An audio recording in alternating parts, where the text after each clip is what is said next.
Tahun 2001, di sebuah kawasan industri pinggiran kota Semarang, deru mesin-mesin pabrik terdengar bagaikan napas raksasa yang tak pernah berhenti. Di dalam salah satu gedung bercat pucat itu, dua orang karyawan bernama Idrus dan Taufik sedang menjalani rutinitas kerja mereka. Kedua sahabat itu dikenal sebagai rekan yang kompak, selalu saling membantu menyelesaikan tugas, dan sering berbagi cerita sambil menyelipkan gurauan kecil untuk menghidupkan suasana. Di antara lingkaran kerja mereka, ada satu sosok yang tak kalah dekat. Beni, sahabat mereka yang periang, dan selalu datang lebih awal ke kantor, bahkan saat orang lain masih terkantuk-kantuk. Pagi itu, suasana kantor terasa berbeda. Hari masih teduh, mendung tipis menutupi matahari, seolah menyelimuti kota dengan hawa lembab yang aneh. Waktu sudah menunjukkan pukul 10 dan Idrus baru menyadari bahwa bangku di pojok, tempat Rusli biasanya duduk sambil menyiapkan laporan, kosong sejak pagi. Seisi ruangan tampak tenang, hanya suara ketikan mesin tik tua yang sesekali terdengar. Namun bagi Idrus, kekosongan itu justru mengusik. Ia menoleh ke arah Taufik yang sibuk dengan dokumen di mejanya, menatap dengan isyarat heran, seolah bertanya kemana perginya Rusli hari ini. Taufik yang menyadari tatapan itu hanya menggeleng pelan, memberi isyarat bahwa ia pun tidak tahu. Tak lama kemudian seorang rekan kerja lewat dan memberitahu bahwa Rusli tidak masuk karena sakit. Namun tak ada penjelasan lebih lanjut mengenai sakit apa yang dideritanya. Semua terdengar samar dan seadanya, seperti hanya formalitas untuk menenangkan rasa penasaran. Zaman itu, komunikasi pribadi masih sangat terbatas. Telepon genggam hanya dimiliki segelintir orang, dan Idrus serta Taufik bukan termasuk di antaranya. Tidak ada pesan singkat yang bisa mereka kirimkan. Tidak ada panggilan pribadi yang bisa mereka lakukan untuk memastikan kondisi sahabatnya. Mereka hanya bisa berharap dalam hati agar Rusli lekas pulih, sambil terus melanjutkan pekerjaan dengan perasaan sedikit terganggu. Namun ketika keesokan harinya Rusli kembali tidak masuk, suasana hati mereka mulai berubah. 2 hari berturut-turut tanpa kabar jelas terasa, bukan sekadar sakit ringan. Pada hari ketiga, ketidakhadiran itu kembali berulang, dan kini rasa cemas benar-benar mulai menyelimuti mereka. Setiap mereka menatap bangku kosong di pojok itu, udara di kantor terasa makin berat. Idrus mulai lebih sering menatap jam dinding, tak sabar menunggu waktu istirahat hanya untuk membicarakan dengan Taufik apa yang sebenarnya sedang terjadi. Taufik sendiri tampak gelisah, meski berusaha menyembunyikannya di balik wajah datarnya. Mereka beberapa kali memberanikan diri bertanya ke bagian HRD, namun jawabannya selalu sama. Pihak keluarga hanya mengatakan bahwa Rusli masih sakit tanpa detail lebih jauh. Hingga akhirnya pada hari keempat, berita itu tetap tak berubah. Rusli masih belum muncul. Dan setiap orang di kantor mulai bertanya-tanya, meski tak ada yang benar-benar bisa menjawab. Siang itu, tepat di hari Jumat, suasana kantor sudah terasa lebih sunyi dari biasanya. Langit di luar tampak semakin kelabu, dan udara dingin menyeruak dari sela jendela tua yang terbuka sedikit. Telepon di meja satpam mendadak berdering nyaring, memecah keheningan yang ganjil. Suara dering itu membuat semua orang di ruangan terdiam sesaat. Seseorang bergegas mengangkat, lalu dengan wajah serius menyerahkan gagang telepon ke HRD. Ia sudah beberapa kali berkunjung ke sana, sementara yang lain belum pernah sekalipun. Maka akhirnya disepakati bahwa mereka akan berangkat bersama-sama esok hari sepulang kerja. Langit sore sudah berubah oranye redup ketika kesepakatan itu dibuat. Di luar, angin bertiup membuat suasana semakin muram. Idrus merasa sedikit lega karena akhirnya mereka akan segera memastikan keadaan Rusli. Sabtu siang datang diselimuti mendung yang berat, seolah langit ikut merunduk bersama kegelisahan yang sejak 4 hari ini menyelimuti hati Idrus dan Taufik. Di pabrik, suara mesin tetap meraung seperti biasa, namun bagi kedua sahabat itu, ritme hari ini terasa lambat dan berat. Keduanya bekerja setengah hati, pikirannya melayang kepada Rusli yang masih terbaring di rumah, tanpa kabar yang pasti. Sejak pagi, mereka hanya saling menatap singkat, masing-masing menyimpan kecemasan yang sama. Begitu bel pulang berdentang pukul 3 sore, mereka hampir bergegas bersamaan, menyelesaikan pekerjaan seadanya, dan membereskan meja kerja. Rencana yang mereka bicarakan kemarin segera terwujud. Di halaman pabrik, mereka berkumpul dengan 2 rekan lain yang akhirnya memutuskan ikut. Udara terasa pengap, berangin, dan langit sudah berubah kelabu tua. Motor-motor mereka sudah berjajar, menunggu untuk melintasi jalan panjang ke arah rumah Rusli yang jauh di pinggir kota. Taufik, yang mengenal jalur ke rumah Rusli, memberi penjelasan singkat pada rekan-rekan lain, mengatakan bahwa jalan akan terasa cukup berat, panjang, berliku, dan sebagian besar melewati perbukitan sunyi. Idrus mendengar ucapan itu sambil mengangguk pelan, meyakinkan diri bahwa perjalanan ini perlu dilakukan, meski dalam hatinya ada rasa tak nyaman, yang samar-samar, tak bisa dijelaskan. Ketika rombongan kecil itu akhirnya melaju, angin sore yang membawa hawa yang menampar wajah mereka. Jalanan kota yang ramai dengan hiruk-pikuk pedagang dan klakson perlahan berganti menjadi deretan rumah-rumah sederhana yang berdiri renggang. Lampu-lampu jalan semakin jarang, digantikan oleh pohon-pohon tinggi yang berdiri membentuk lorong gelap. Udara berubah lebih dingin, membuat kulit mereka merinding tipis. Asap kayu bakar dari dapur-dapur kampung sesekali tercium samar menyelip di selabau rumput basah yang lembab. Suasana makin sunyi ketika jalan berkelok masuk ke daerah berbukit. Idrus memperhatikan pepohonan pinus di kiri kanan jalan yang berdiri kaku. Batang-batangnya menjulang, menciptakan bayangan gelap ketika senja benar-benar merayap. Suara jangkrik mulai terdengar nyaring, bercampur dengan suara motor mereka yang meraung tertahan saat mendaki tanjakan curam. Kadang jalan mendadak menurun tajam, membuat perut terasa melayang, lalu kembali menanjak dengan kelokan tajam. Semakin jauh mereka melaju, kampung yang mereka lewati semakin jarang rumahnya. Lampu-lampu menyala di jendela rumah-rumah kecil di tepi jalan. Sesekali tampak bayangan perempuan tua yang duduk di teras, hanya menatap rombongan mereka melintas tanpa ekspresi. Idrus merasa punggungnya semakin berat. Bulu kuduknya kadang berdiri ketika melewati jalan yang terlalu gelap, seolah ada sesuatu yang memperhatikan dari balik semak. Setelah hampir 1 jam perjalanan, mereka tiba di sebuah gapura.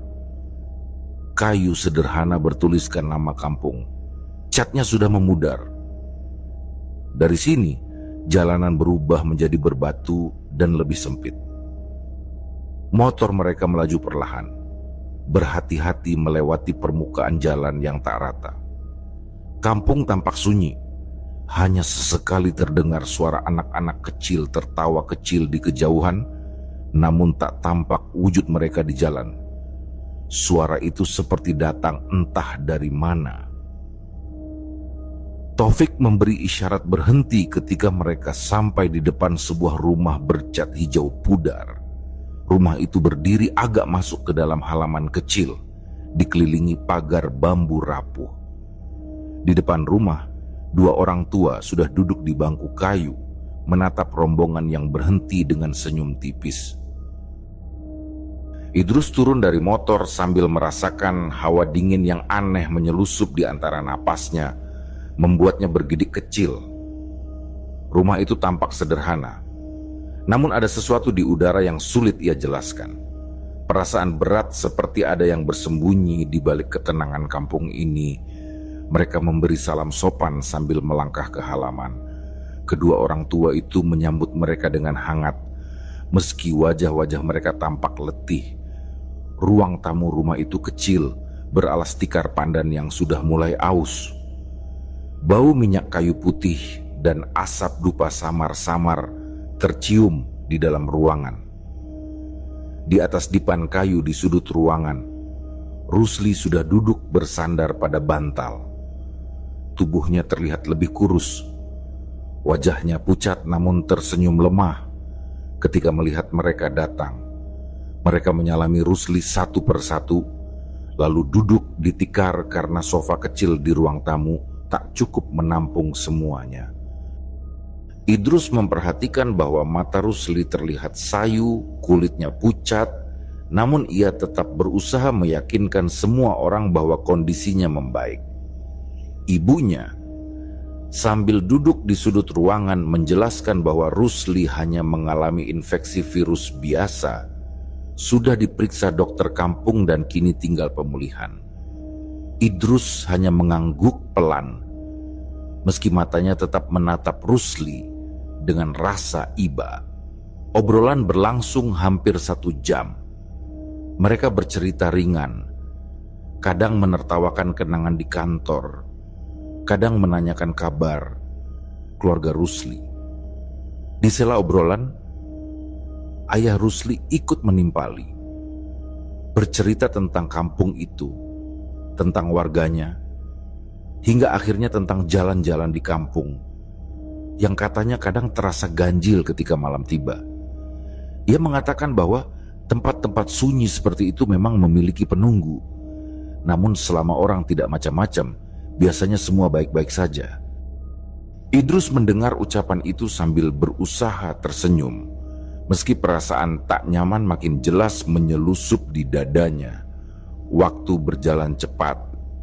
Jarum jam sudah hampir menunjukkan pukul 7:30 malam ketika beberapa rekan lain berpamitan, menyadari jalan pulang masih panjang. Tinggal Idrus dan Taufik yang memilih untuk tinggal lebih lama, merasa belum puas berbincang dengan Rusli.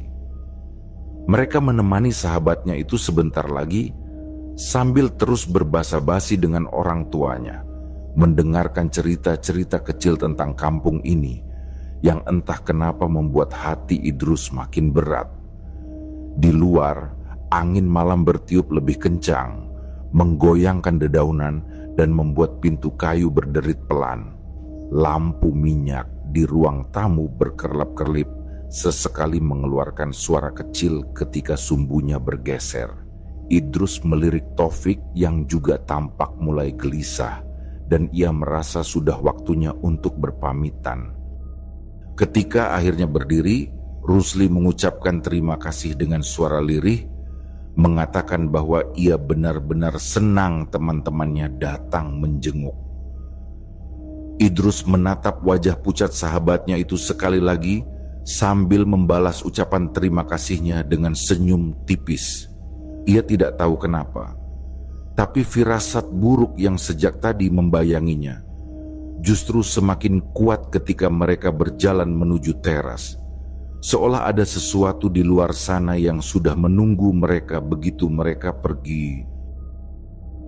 Malam sudah benar-benar menutup kampung ketika Idrus dan Taufik akhirnya berpamitan dari rumah Rusli. Udara terasa semakin dingin menusuk kulit, membuat napas mereka keluar berupa uap tipis yang hilang cepat dalam gelap. Begitu mesin motor mereka meraung, suara deru knalpot terasa asing di tengah sunyi kampung. Jalanan berbatu yang mereka lewati hanya diterangi cahaya redup dari lampu motor, memantulkan kilau kecil di permukaan tanah. Rumah-rumah warga yang mereka lewati tampak gelap. Pintu-pintu kayu tertutup rapat, seolah para penghuninya sudah lama terlelap. Kadang, dari sela jendela kecil, tampak sepasang mata tua mengintip, namun menghilang begitu motor melintas. Hawa di jalan seperti menyimpan sesuatu yang diam-diam mengawasi mereka. Baru beberapa menit berkendara, Taufik yang duduk di belakang Idrus merasakan perutnya perih. Ia menepuk bahu Idrus pelan sambil membisikkan bahwa ia lapar. Merasa gorengan di rumah Rusli tadi tak cukup mengganjal perut. Idrus mengiyakan lirih, mengatakan bahwa ia pun merasakan hal yang sama. Mereka berdua hanya menyicip sedikit hidangan di rumah Rusli, lebih karena segan menghabiskan jatah keluarga yang tampak pas-pasan. Rasa lapar itu kini makin terasa menyiksa, membuat tenaga mereka cepat terkuras.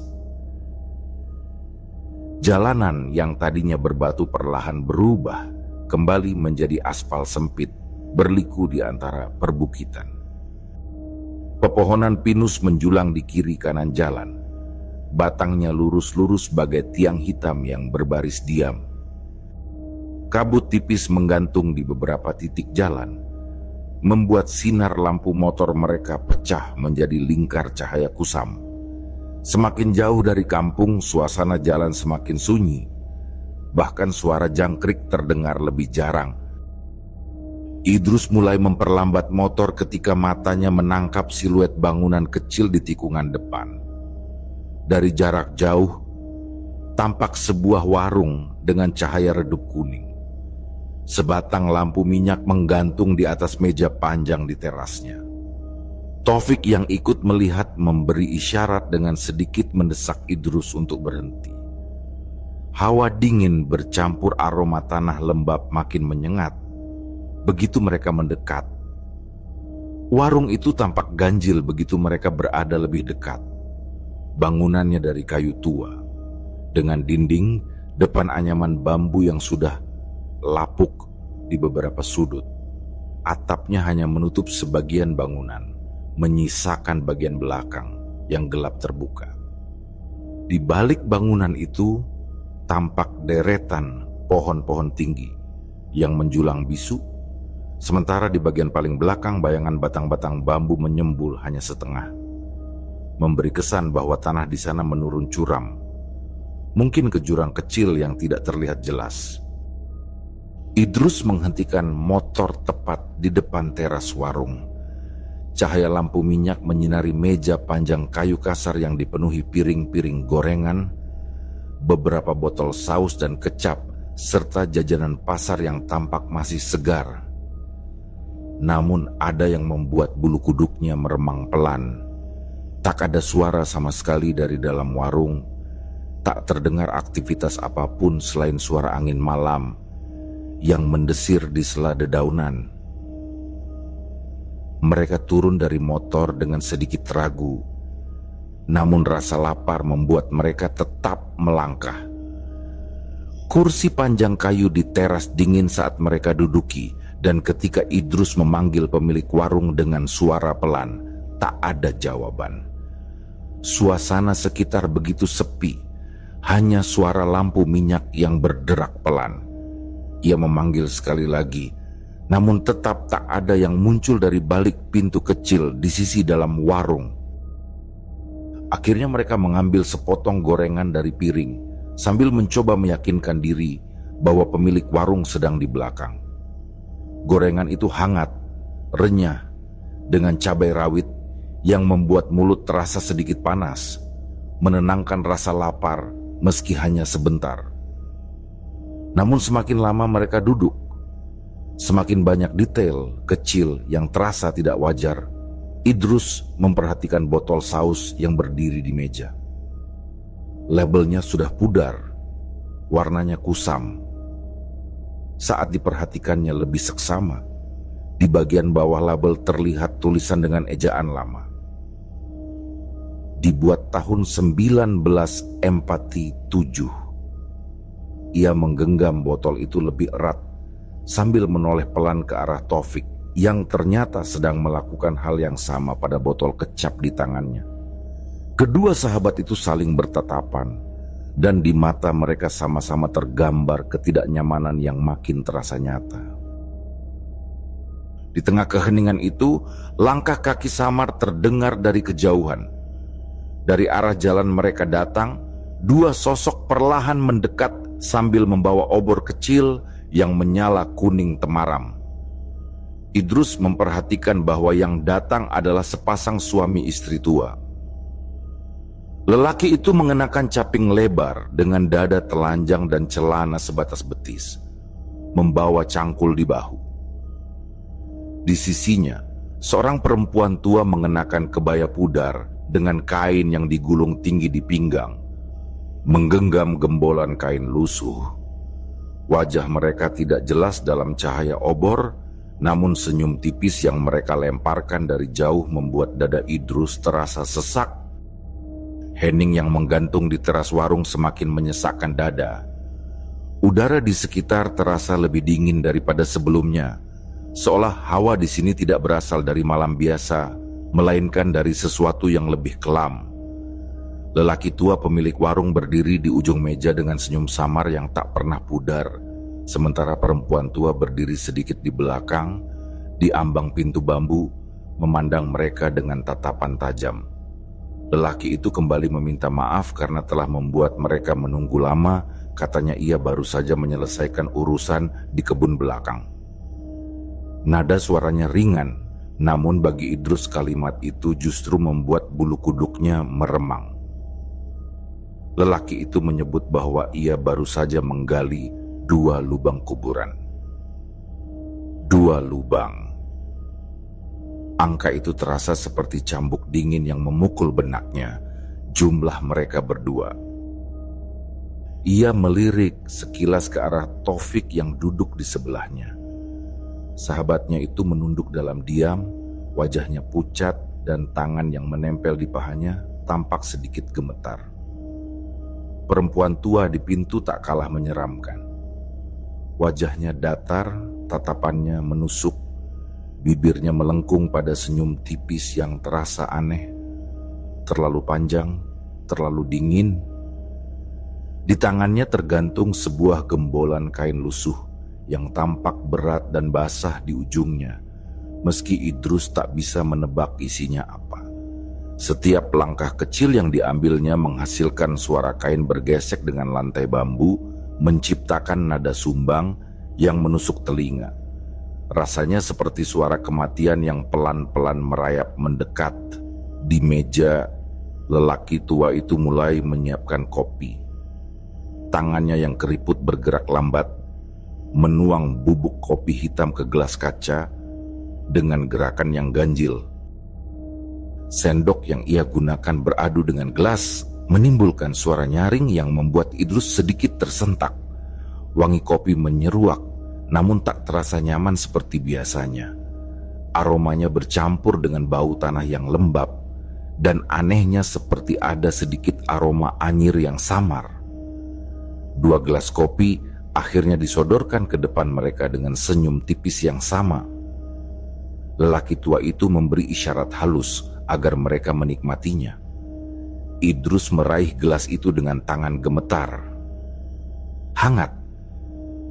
Uap tipisnya mengepul, namun entah mengapa hanya melihat uap itu saja membuatnya mual.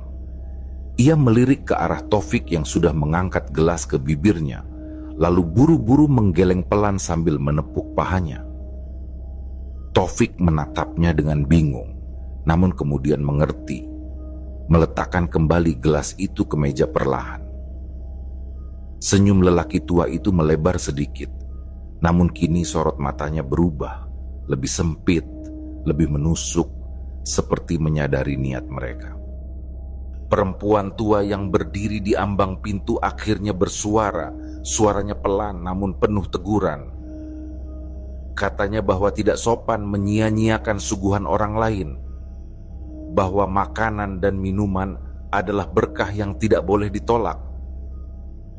Nadanya makin lama makin tinggi, kalimatnya berubah menjadi gerutuan yang terdengar seperti makian. Ucapannya disertai dengusan nafas cepat, dan tatapannya membara seolah siap menerkam kapan saja. Idrus merasakan jantungnya berdetak semakin cepat. Dadanya terasa sesak, sementara kakinya seperti berat untuk digerakkan. Taufik bahkan sempat menunduk lebih dalam, kedua tangannya mengepal erat di pangkuan. Keduanya tahu dalam hati masing-masing bahwa tempat ini sudah bukan lagi sekadar warung biasa. Ada sesuatu yang mengintai mereka di sini. Sesuatu yang tidak terlihat, namun begitu nyata. Idrus mencoba menenangkan diri. Ia mencuri pandang ke dalam warung yang gelap. Di ujung sana, ia bisa melihat bayangan kebun yang terhampar di belakang warung, penuh deretan bambu yang hanya terlihat setengah batang, seolah tertelan tanah di bawah.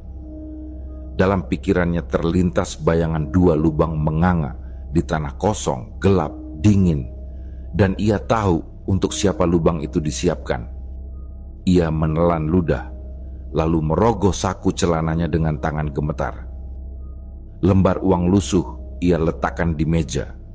Nadanya pelan namun tegas saat ia mengatakan bahwa mereka harus pergi karena malam sudah larut. Namun belum sempat mereka bangkit, perempuan tua itu mendadak melangkah lebih maju. Kain kebayanya tersingkap sedikit, dan suaranya berubah menjadi jeritan parau yang membuat darah Idrus terasa beku. Ia marah-marah, menuduh mereka tidak tahu sopan santun, berani-beraninya datang, makan, lalu tidak mau menyantap hidangan dan hendak pergi begitu saja. Suaranya memantul-mantul di antara tiang warung, terdengar lebih seperti teriakan makhluk lain daripada manusia. Idrus mencengkeram lengan Taufik, memberi isyarat untuk bangkit. Taufik hanya mengangguk lemah, mengikuti langkah Idrus yang kini semakin cepat. Lelaki tua itu masih berdiri di balik meja dengan senyum yang semakin lebar. Sorot matanya kini seperti bara api, menatap mereka tanpa berkedip. Dalam bayangan Idrus, ia bisa melihat wajah lelaki tua itu perlahan berubah. Senyumnya terlalu panjang, matanya terlalu hitam, kulit wajahnya terlalu pucat, seperti lilin yang hampir meleleh. Begitu sampai di motor, tangan Idrus bergetar saat mengambil kunci. Ia merasakan seperti ada ribuan mata mengawasi dari balik gelap kebun. Bayangan deretan bambu di belakang warung tampak bergerak pelan meski tak ada angin. Perempuan tua kini berdiri di tepi teras, kainnya terangkat setengah, matanya melotot, mulutnya komat kamit sambil menunjuk mereka, lalu menjerit lagi.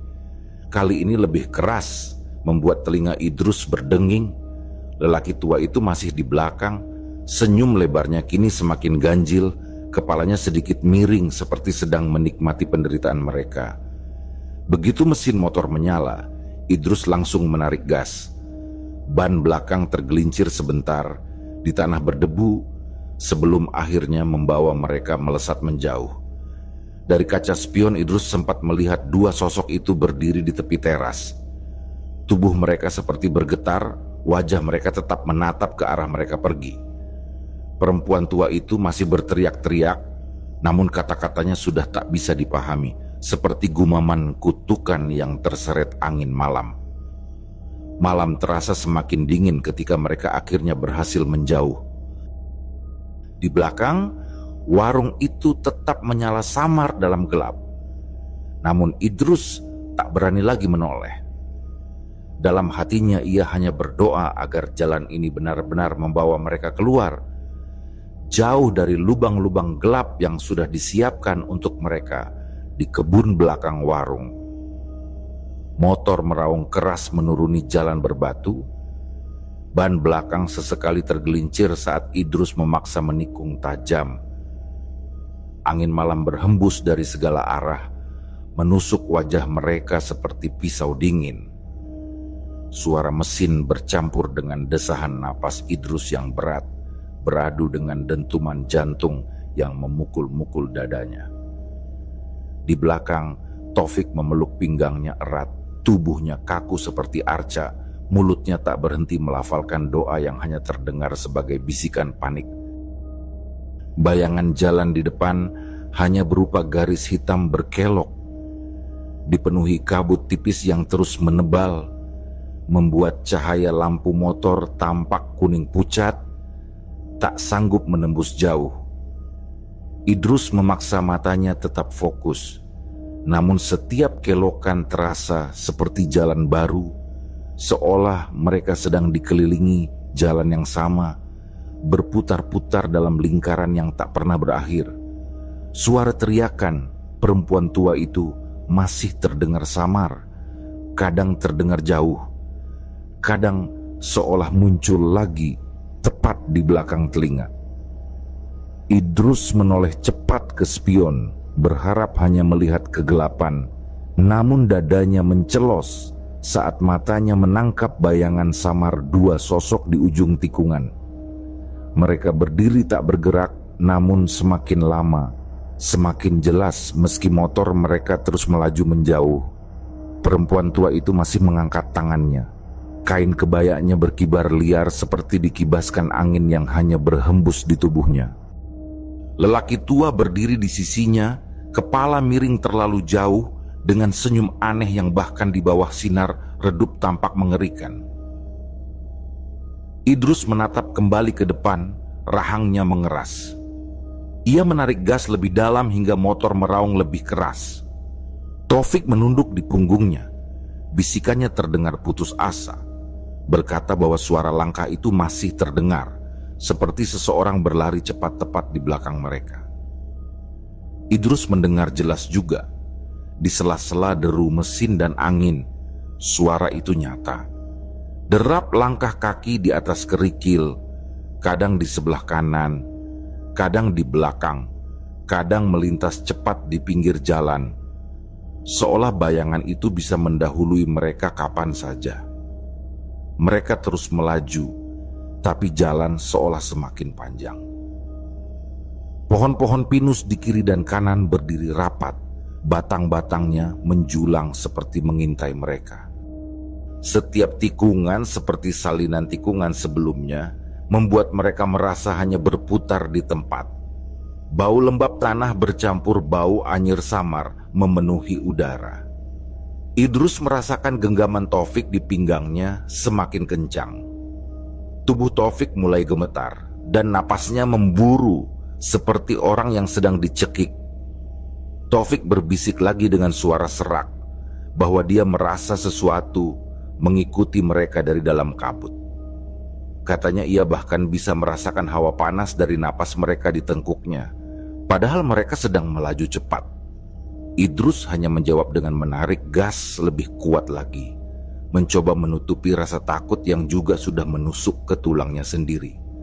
Dan tiba-tiba motor menghantam batu besar di jalan, membuat mereka terhuyung sesaat. Ban berdecit, tubuh mereka hampir terlempar. Namun Idrus berhasil menahan stang dan memaksa motor kembali ke jalur. Dalam detik-detik itu, ia kembali melirik ke spion, dan darahnya terasa berhenti mengalir. Sosok perempuan tua itu masih berdiri di tengah jalan di belakang sana. Namun matanya kini menatap tepat ke arah mereka. Mulutnya terbuka lebar, seperti hendak menelan mereka bulat-bulat. Lelaki tua di sampingnya masih tersenyum, namun matanya sudah gelap pekat. Idrus mulai kehilangan napas. Ia hanya tahu satu hal, mereka tidak boleh berhenti. Jalan ini harus segera berakhir. Ia memaksa motor melaju lebih cepat, namun jalan semakin sempit, kabut semakin tebal, dan suara langkah-langkah itu kini jelas terdengar di kiri dan kanan, kadang seperti melintas cepat di depan, lalu menghilang, lalu kembali muncul di belakang. Bisikan-bisikan samar terdengar dari sela-sela kabut, kalimat-kalimat asing yang tak bisa dimengerti, namun menusuk kepala seperti duri. Jalan akhirnya sedikit melebar, tanda mereka sudah mulai mendekati ujung kampung. Di kejauhan, lampu-lampu rumah kecil mulai terlihat, titik-titik cahaya kuning di antara kabut yang memberi sedikit harapan. Suara jangkrik kembali terdengar pelan, seperti menyambut mereka kembali ke dunia yang lebih wajar. Namun Idrus tidak berani melambat. Ia tetap menarik gas, seolah bayangan di belakang bisa menyeret mereka kembali kapan saja. Begitu motor melintasi deretan rumah bambu di pinggir kampung, hawa dingin perlahan berkurang. Namun Idrus masih merasakan tatapan itu di punggungnya, tajam, dingin, seolah dua pasang mata itu tetap menempel padanya dari balik kegelapan. Di kaca spion, jalan di belakang sudah kosong, hanya kabut tipis dan bayangan pepohonan. Namun dalam hatinya, ia tahu mereka belum benar-benar bebas. Lubang-lubang gelap di kebun belakang warung itu seperti tetap menanti waktu untuk diisi. Dalam diam, ia mendengar Taufik berbisik lirih. Katanya bahwa ia masih bisa merasakan napas mereka di tengkuknya, napas yang panas. Pagi itu, cahaya matahari sudah menembus tirai jendela ketika Idrus terbangun. Tubuhnya terasa lemas, seolah seluruh tenaganya terkuras semalam. Baju yang ia kenakan masih sama seperti saat pulang, lembab oleh keringat dingin yang sejak tadi malam tak berhenti membasahi kulit. Ia terduduk di tepi ranjang, memandang kosong ke lantai, mencoba meyakinkan dirinya sendiri bahwa semua yang terjadi semalam hanyalah mimpi buruk. Namun rasa dingin di ujung jari-jarinya dan suara-suara samar yang masih berbisik di telinga mengingatkannya bahwa semua itu nyata. Di luar, suara klakson becak dan teriakan pedagang sayur sudah memenuhi udara pagi kampung. Namun bagi Idrus, semua itu terasa asing, seolah ia masih terjebak di jalan berkelok penuh kabut yang membawa mereka berdua kembali ke dunia nyata dengan susah payah. Saat sedang melamun, suara ketukan pintu membuyarkan pikirannya. Taufik berdiri di ambang pintu, wajahnya lebih pucat dari biasanya. Lingkar matanya hitam, rambutnya acak-acakan. Namun ia tetap memaksa tersenyum getir sambil berkata bahwa mereka harus kembali ke rumah Rusli hari ini juga. Tanpa banyak bicara, mereka kembali menyalakan motor dan melaju ke arah kampung Rusli. Jalan yang semalam seperti labirin kini tampak biasa saja. Cahaya matahari membuat segala sudut jalan lebih terang. Burung-burung berkicau di antara pohon pinus dan kabut tipis sudah hilang sama sekali. Namun jauh di dalam hati, Idrus tetap merasa gelisah. Setiap tikungan yang mereka lewati membuat pundaknya terasa berat. Begitu sampai di titik jalan di mana warung itu berdiri semalam, mereka berhenti. Idrus menatap tajam ke sisi kanan jalan, berharap melihat sesuatu. Namun hanya ada kebun kosong dengan tanah yang dipenuhi semak liar. Tak ada bangunan kayu, tak ada meja panjang, tak ada tanda-tanda bahwa warung itu pernah ada di sana. Hanya deretan bambu yang berdiri setengah batang di belakang kebun, bergoyang pelan tertiup angin. Dan di balik itu semua, diam-diam Idrus merasa hawa di sana tetap dingin, tetap menyimpan sesuatu yang gelap. Mereka melanjutkan perjalanan ke rumah Rusli dalam diam. Sesampainya di sana, mereka mendapati Rusli sudah duduk di teras, mengenakan baju bersih, wajahnya lebih segar, kulitnya tak lagi pucat. Ia bahkan menyapa mereka dengan senyum lega, mengatakan bahwa ia sudah jauh lebih baik sejak pagi tadi. Ibunya ikut menyambut dengan tatapan hangat, berterima kasih karena teman-teman kerja Rusli mau repot-repot datang menjenguk lagi. Namun, ketika Idrus dan Taufik mulai bercerita tentang warung aneh yang mereka temui semalam, suasana di teras itu berubah. Rusli terdiam, keningnya berkerut, seolah tak mengerti maksud mereka. Ia bahkan berkata dengan ragu bahwa sepanjang jalan menuju kampung ini tidak pernah ada warung seperti yang mereka gambarkan. Ibunya ikut menatap mereka dengan ekspresi bingung, sementara ayahnya yang sejak tadi diam perlahan menghela napas panjang. Dengan suara rendah, Lelaki tua itu berkata bahwa daerah ini memang dikenal angker sejak dulu. Ia hanya menyarankan mereka untuk berhati-hati, menjaga mulut, menjaga hati, dan sebaiknya tidak lagi lewat jalan itu jika hari sudah gelap. Sebelum pulang, Idrus sempat berdiri lama di halaman rumah Rusli, memandangi jalan yang baru saja mereka lalui.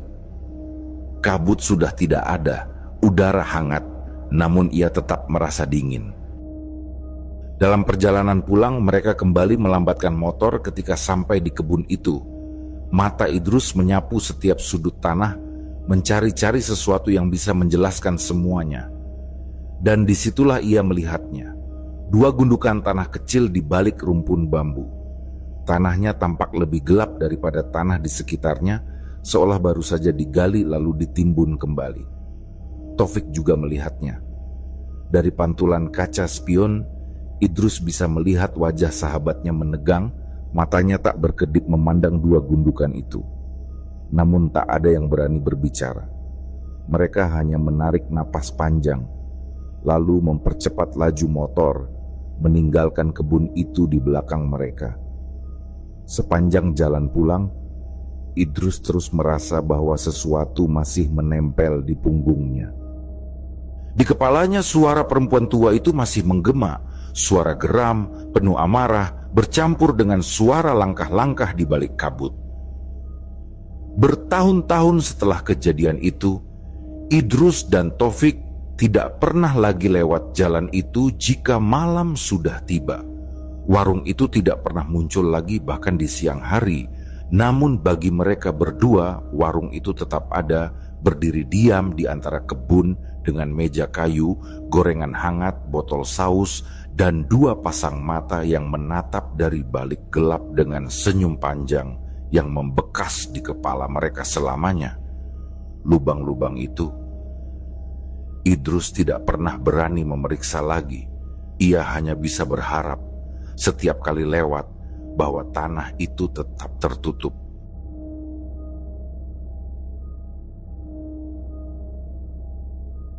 Demikianlah kisah yang kami bawakan ini. Semoga kisah ini dapat menghibur teman-teman semua dan diharapkan cerita ini bisa bermanfaat. Baiklah, terima kasih untuk teman-teman yang telah mendengarkan cerita ini dan juga yang telah mendukung channel ini. Semoga kebaikan yang dilakukan teman-teman dibalas oleh Allah Subhanahu wa Ta'ala dengan hal-hal yang lebih baik dan lebih bermanfaat dalam kehidupan.